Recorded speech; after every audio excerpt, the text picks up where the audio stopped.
नमस्कार दोस्तों, मैं निशा शर्मा अपने YouTube चैनल स्वरांजलि एट निशा में आपका स्वागत करती हूँ।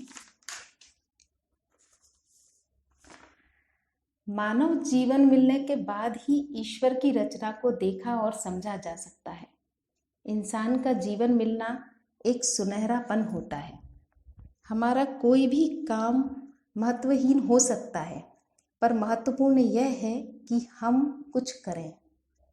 जब सो नहीं रहे हों तब कुछ करने का नाम जीवन है। जीवन रखने और प्राप्त करने में नहीं है, बल्कि उसकी सार्थकता होने और कुछ बनने में है।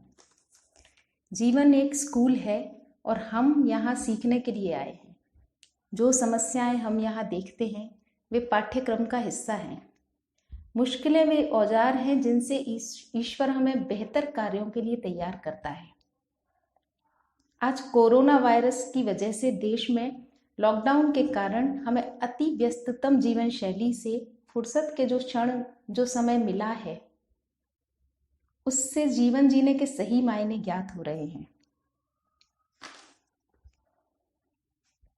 कि जीवन सरल और साधारण तरीके से कम खर्च, कम आवश्यकताओं में भी बड़े ही सुखद तरीके से जिया जा सकता है।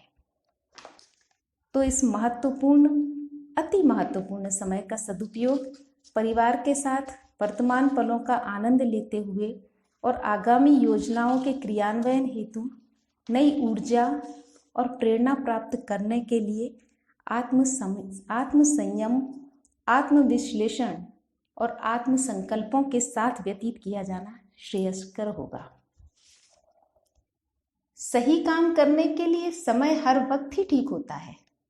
जीवन का सबसे बड़ा गुरु वक्त होता है, क्योंकि जो वक्त सिखाता है वो और कोई नहीं सिखा पाता, और जो वक्त सिखाता है उससे जीवन में प्रगति के साथ हम अपनी योग्यताओं की सीमाओं से भी अवगत होते जाते हैं। तो जीवन में कभी किसी से अपनी तुलना मत करो। आप जैसे हैं सर्वश्रेष्ठ हैं।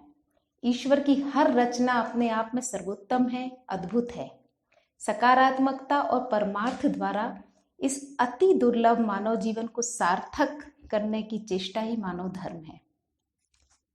वेदों में लिखा है, मनुर्भव, अर्थात हे प्राणी तू मनुष्य बन।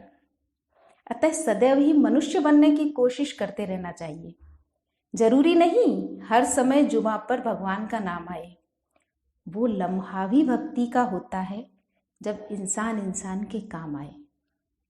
पहाड़ों पर बैठकर तप करना सरल है, लेकिन परिवार में सबके बीच रहकर धीरज बनाए रखना कठिन है, और यही सच्चा तप है। तो अपनों में रहें, अपने में नहीं। तो आइए हम सब इस ईश्वर द्वारा वरदान में दिए हुए मानव जीवन का सम्मान करते हुए घर में रहें, सुरक्षित रहें, ताकि आगे इसका सदुपयोग किया जा सके। धन्यवाद। आप सबकी कुशलता की प्रार्थना करते हुए बहुत बहुत धन्यवाद।